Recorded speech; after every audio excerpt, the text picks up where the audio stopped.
Danas smo došli da podržimo građansku inicijativu za očuvanje poslednje velike zelene površine na Telepu na kraju bulevara Patrijarha Pavla prema Futoškom putu.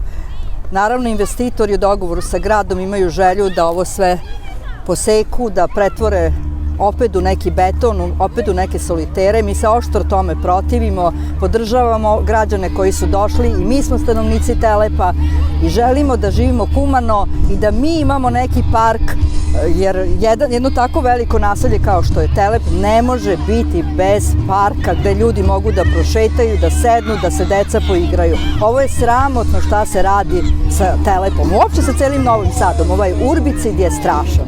A evo nas sada ispred ovih zgrada, ljudi nemaju gde da se parkiraju naravno na ovom putu koji je zemljani, gde bi trebala bude zelena površina, ali nisu oni krivi. Naprimjer, ova zgrada iza nas ima 50 stanova. Grad je obezbedio za zgradu od 50 stanova 6 parking mesta, a unutra, u okviru dvorišta, investitor je prodao po hitnom postupku, ljudi su se maltene tukli, za 3000 evra po jednom parking mestu, možda 10 parking mesta je bilo u dvorištu. Pa pogledajte šta radi grad zajedno sa investitorima. Nikakvog plana. Ovo je jedan totalni urbicid u Novom Sadu, jedno bezvlašće, jedan kriminalizovani grad i građani su apsolutno nezadovoljni. Mi smo sad pričali sa par njih šta će ovde biti, predviđa se neka zgrada još dodatno 12 spratova.